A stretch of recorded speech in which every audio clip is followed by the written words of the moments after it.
Across the rugged terrain of Colorado and Wyoming, 10 unlikely riders pursue an elusive mountaintop destination called Phantom Lake. Among them are a single grad student, It's just me and Alexa. Alexa can't give me a hug. a photographer and tinkerer, This is pretty sweet. If you don't have a pair of these, you need to get them. an adventure-starved accountant, I'm domesticated. I need an adventure, please. a second career jazz singer, This really is real. This is really happening. a college student, This is my valid motorcycle's license, in case you were a wondering. multi-business entrepreneur, As far as my off-roading experience, there's a first time for everything. Take that, Rockies! a semi-retired lobbyist, You gotta keep that smile. Oh yeah. a quiet engineer, Hopefully I make some more close friends on this trip coming up. and a diligent young father. I have a fear of heights. I overcome that fear. Longtime pastor, adventurer, and father figure Brian Tome will lead the way. Jesus tells a story about God.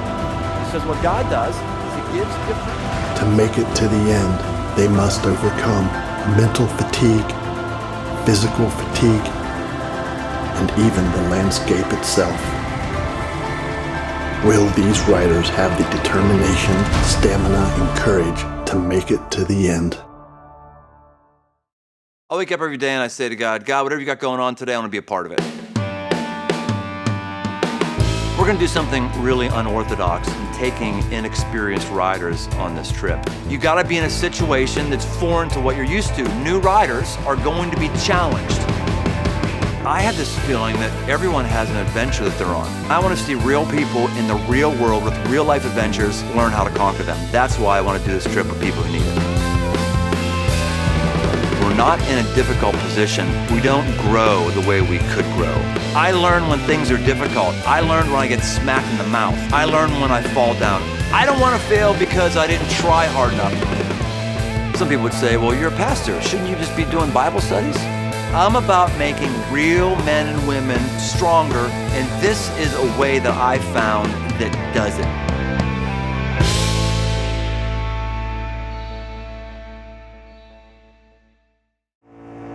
Previously on Phantom Lake. You just gonna keep going and see if it feels better in a little bit? No. You're not going? No, this is it. The goal of Phantom Lake is in jeopardy here. We have got to pick up the pace. Thomas is going back by himself. If anybody wants to go with him to accompany him back and hang with him, that's fine. I'm thinking I probably should stay with him. Okay?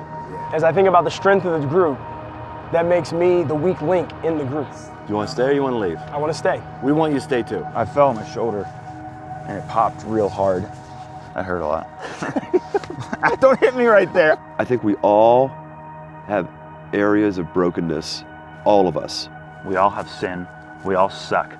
Every man here, I've heard about it. Tell us about that, Brett. He's sweating. It's okay. Phantom Lake is a very rare find that very few people know about it. I accidentally stumbled upon it and it became a defining moment for my life. There's a steep, rocky ascent that the guys I rode with couldn't or didn't want to make that steep, rocky ascent. And I just started asking myself the question, do I want to stay on flat ground in my life or I want to go to high heights? If you're gonna go to high heights, you're always going to have a steep, rocky ascent. Every beautiful view I've ever had out west, there's always a steep, rocky ascent. And so Phantom Lake for me is a symbolic thing of a time in my life where I raised the ante on people around me and said, look, I'm going higher. And if you don't want to go to Phantom Lake, metaphorically, then that's okay, but I'm going. And that's why this trip means a lot to me, and this place is a physical representation of a spiritual reality that all of us have. Do you want to go to a higher place? If you do, it's going to be tough. That's why you're not there right now. Everybody you need has to be there. Check out this view. Oh man, it's so beautiful out there. Never been in anything like this before. This is God's country. So Phantom Lake is tomorrow, and you asked me before, like earlier in the week, if I thought everybody was going to make it. I think my answer was yes. I was wrong. I've had an amazing time here this week. The adventure, just the friendships that I've made, a new group of brothers. It's been amazing. I mean, laughs, some tears, tough times, great times. It's just been a wild time and an amazing, amazing week and experience. I had the best day yesterday riding. It was so fun. All the different terrain that we did. I had a successful day riding. It was awesome around the campfire last night. It was really, really cool day. It's like there's a glue I can feel in the group. There's a level of trust in the group. There's a sense of acceptance that everyone has with one another that I'm confident now that it doesn't matter what gets put in front of us from here on in. We're getting there because this group is bonded. All right. Glad we're on pavement. You've been riding the out of that bike, man. I know. You totally crossed over. Well, I guess we go stand in the shade and figure this out, huh? Shade is your friend. Let's review what happened on your little incident in that corner. And I think like halfway through it, I just saw the trench, right? I mean, it's probably 6-8 foot trench, barbed wire behind it, you know, and I just couldn't get my eyes off that, you know, and I just dived right into it. Laid there for a minute. I was completely out of breath. Then I started to hear the motorcycles, kind of tried to crawl up and wave them down, but I was kind of in the trench like, and they didn't see me at all. So they drove right by, and then I heard the Jeeps, and I was up a little bit more, and they saw me. But it was it definitely screwed my head up for the day, for sure. Well, so much of motorcycle riding is mental. And today we might be feeling it. This is called adventure riding because it's all different kinds of terrains, right? Making those transitions is really tough. You know, you're taking your ABS off when you're off-road. You're trying to lock those tires up sometimes, have an anchor dragging behind you on some sort of situations. Obviously, you have your ABS on when you're on pavement. You're off-road. You don't have any wind resistance with 20 miles an hour. All of a sudden, we're busting 70, and you just got to get used to, I got wind resistance now. It's kind of buffeting me around. We are in the safest kind of driving there is right now. There's no intersections where we're going. It's just straight off pavement. Nothing going to jump out at us, and just try to keep our heads about us and have a good run up to Phantom Lake. Yeah. Just to be understood if you got a little bit of jitters. Yeah.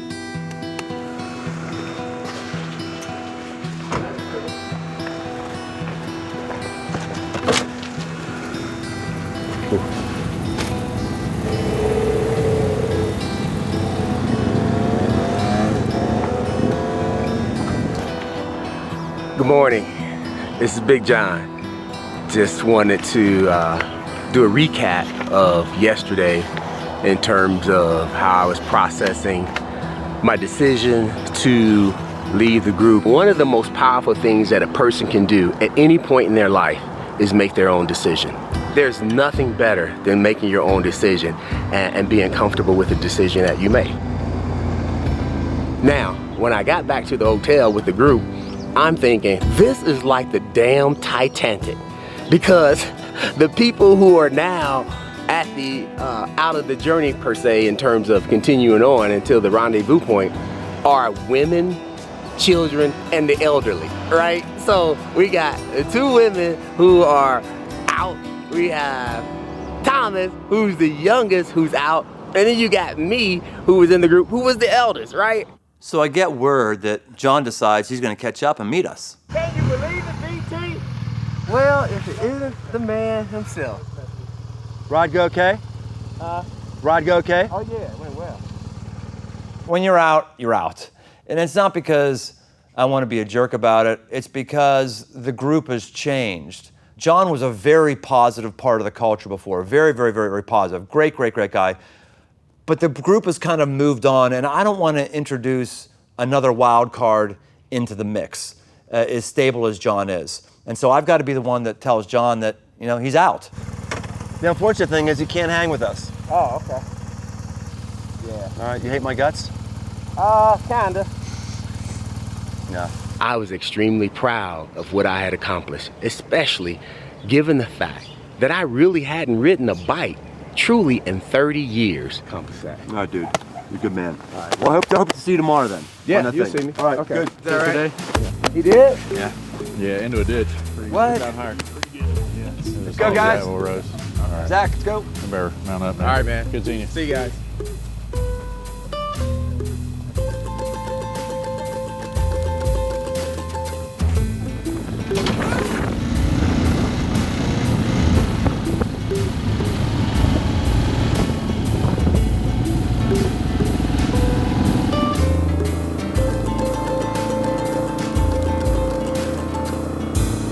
Get in the left part of the exit. When you come out the exit, get in the left lane. Go get gas and then come back here. David's got a clutch adjustment issue. So you guys go get gas and then come back here, okay? Surprise, surprise. David has another bike issue. I'm starting to wonder if the problem isn't David versus David's bike. You can put both nuts on top. Got a couple of 13s somewhere here. What in the world? I had... They said put both nuts on it? They said you could put both nuts on top. Like I adjusted it properly, like I know what I'm doing. I did this right, like what's going on. You put the recluse in? Yeah. Oh.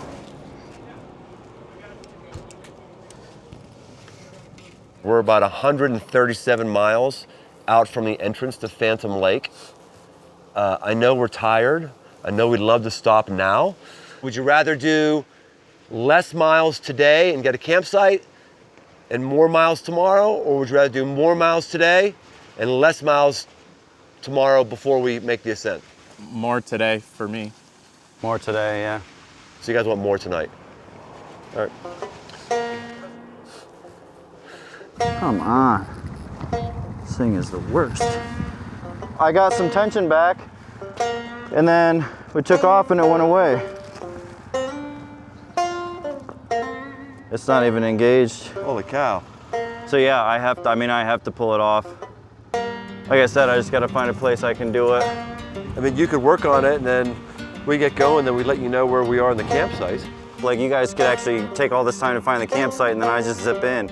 Right. When we find a site, we'll call you or text you directions or something like that. Okay.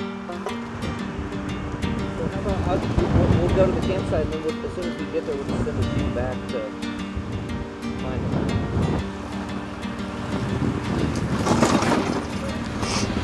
Good enough. Yeah, what did he say?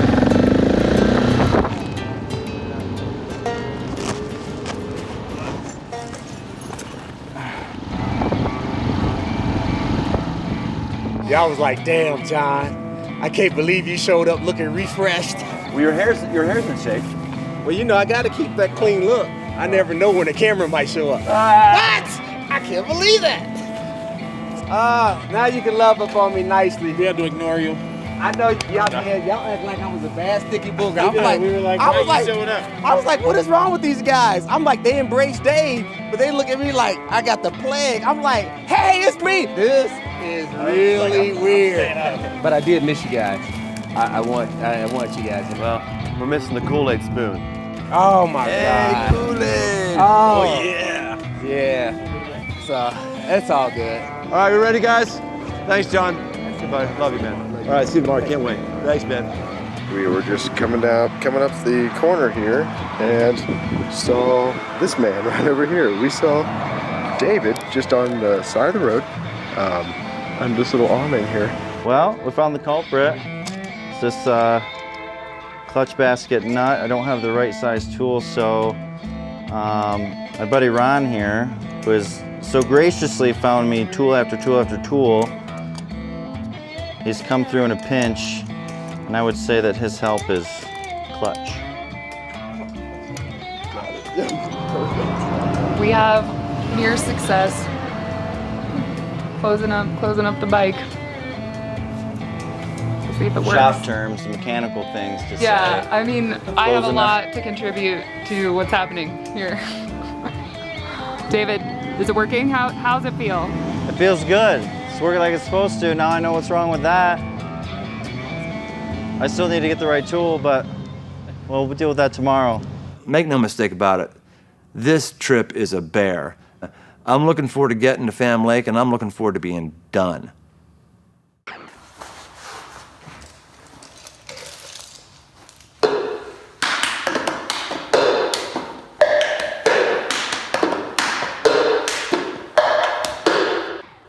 Seriously, this is not an audition for the next Pitch Perfect. This is a plea for help. I'm domesticated. I'm a black man who knows the Full Cup song by Anna Kendrick. I need some gas and testosterone back in my life. I need an adventure, please, please. Chuck, if you're in the room, man, speak up. A brother knows this song. It's not good.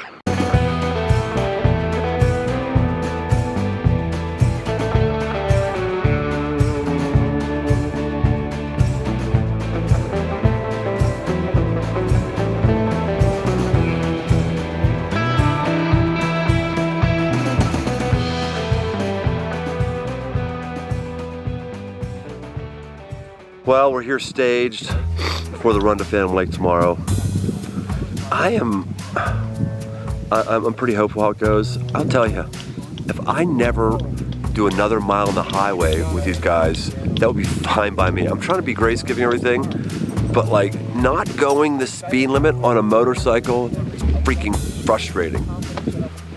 I know the new riders and everything were like, I would have expected like chop chop, let's go. So today I just had to pull out and leave some people in the dust and say, I won't turn until you come up on me, which is totally fine, motorcycle protocol. So it's a frustrating day for me. Physically, frustrating day for me, a bit relationally. John showing up, me having to tell John that he can't come was a difficult one. So a lot of hits today for me.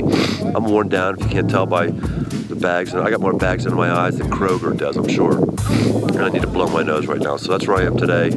I'm looking forward to tomorrow, and I'm looking forward to today ending. I have a lot of people who tell me I shouldn't be riding motorcycles because it sets the wrong image of a senior corporate leader, or it's the wrong risk to take, or it's something that undereducated people do. I mean, a variety of things, or something that white guys do because it's camping and pooping in the woods, and black folks think that's nasty. So there's so many people who shy away from taking risk, from pushing themselves to do something that's not in their, cultural construct or whatever, racial construct. And I hear it all the time because I'm mixed. And so in some ways I sit in between two cultures some of the time. And it just felt great to just go do something and get a win. Like do something hard, do something people said that I probably can't or shouldn't.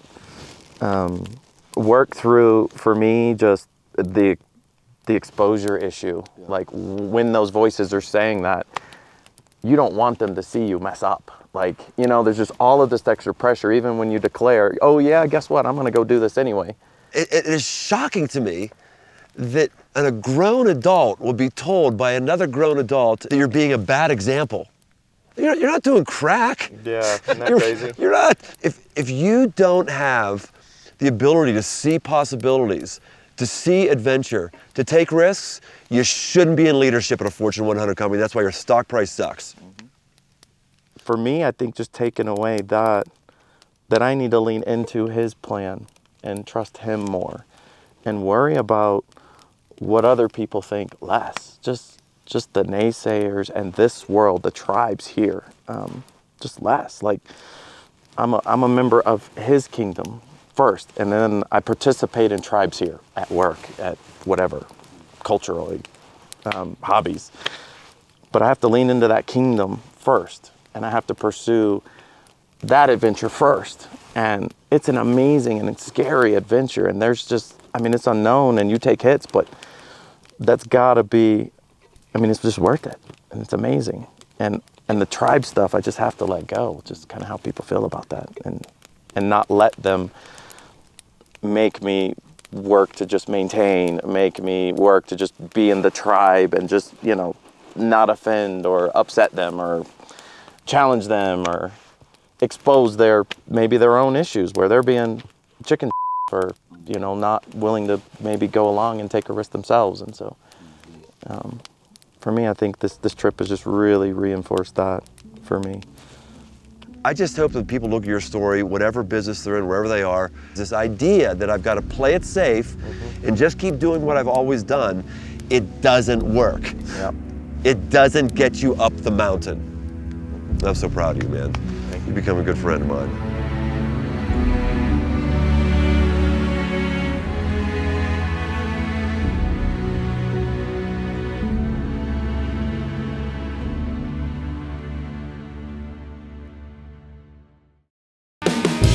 We could all use a trip, Captain.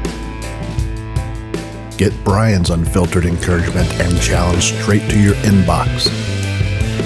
Subscribe at briantome.com.